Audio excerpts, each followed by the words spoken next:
오늘 하나님께서 우리에게 주시는 말씀은 마가복음 7장 24절에서 30절까지 말씀입니다.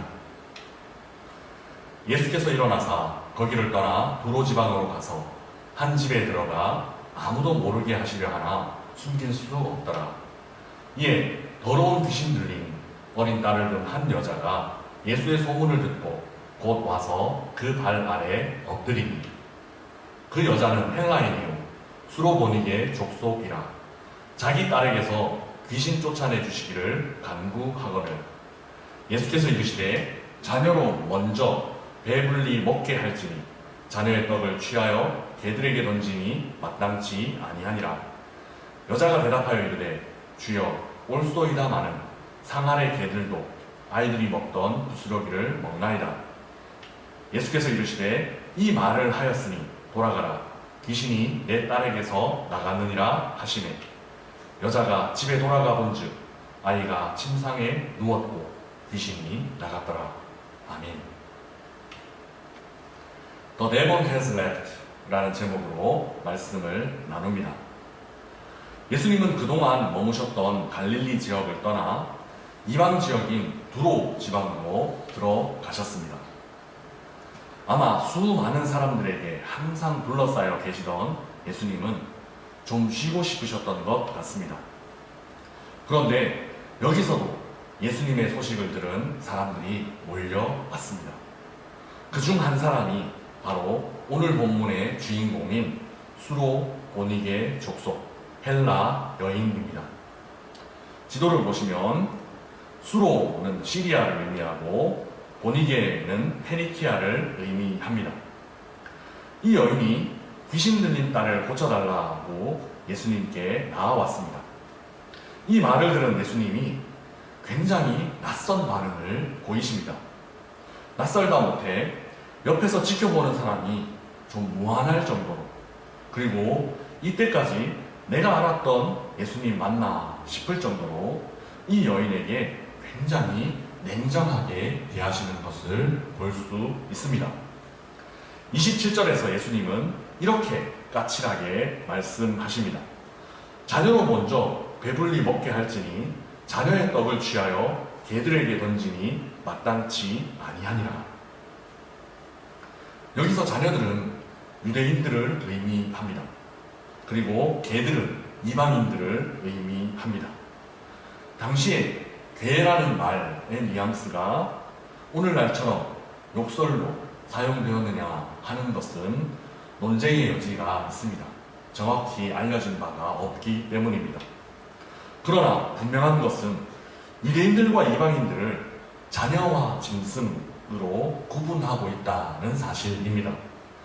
이렇게까지 하실 필요는 없어 보이는데 예수님의 이 말씀은 굉장히 까칠하게 느껴집니다.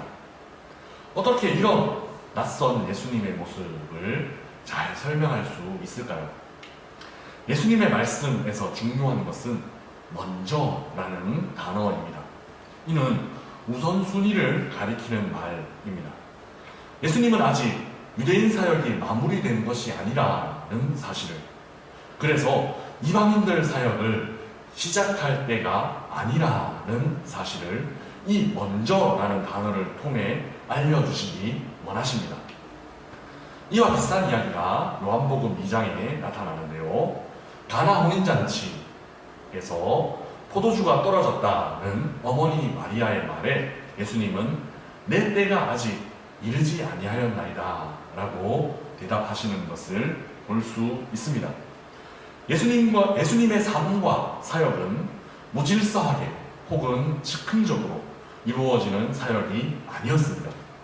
예수님의 사역은 계획에 따라 지역을 옮겨가며 차근차근 이루어졌습니다. 그래서 예수님의 말씀은 아직은 이방인들에게 사역할 때가 아니라는 것을 의미합니다. 지금은 우선 자녀들, 즉 이스라엘 민족들에게 사역할 때다라고 일러주시는 것이죠. 아직 때가 이르지는 않았습니다. 그러나 예수님은 이방인 여성의 딸을 모른 척 내버려 두시지 않으십니다. 예수님의 냉정한 말씀은 오히려 그 이방 여인의 믿음을 시험하는 좋은 수단이 되었습니다. 예수님의 냉정한 말씀에 여인은 이렇게 대답합니다. 주여, 올소이다마는 상 아래 개들도 아이들이 먹던 부스러기를 먹나이다. 이 믿음의 고백에 예수님은 여인을 더 이상 내버려 두지 않으시고 적극적으로 반응하십니다. 이방인 여인의 믿음을 보시고 예수님은 이 말을 하였으니 돌아가라. 귀신이 내 딸에게서 나간느니라 라고 축복하십니다. 예수님은 국경을 넘어 두로 지역으로 들어가셨습니다. 국경, 즉 제한을 넘어 들어가신 예수님의 사역은 유대인과 이방인 사이에 놓여있던 경계를 허물어 주셨습니다. 아직은 이방인들에게 본격적으로 복음이 전해질 시기는 아니었지만 그럼에도 불구하고 어려움 가운데 있던 이방 여인의 사정을 외면하거나 지나치시지 않으셨습니다. 예수님이 들어가시는 곳에는 바로 이런 일이 일어납니다. 예수님의 사랑과 능력에는 그 어떤 제한도 없습니다. 나라와 민족, 인종의 한계를 넘어서 예수님의 사랑과 능력이 전하여집니다. 남자와 여자, 주인이나 종의 문제도 예수님의 능력을 묶어둘 수는 없습니다. 부유한 자들에게 뿐만 아니라 가난한 자들에게도 제한 없이 예수님의 사랑과 능력이 흘러갑니다. 시리아 페니키아 족속의 헬라 여인을 만나신 예수님, 그녀의 딸을 고쳐주신 예수님의 이야기 안에는 모든 제한을 뛰어넘어 사람들에게 흘러 전파되는 예수님의 사랑과 능력을 알려주고 있습니다.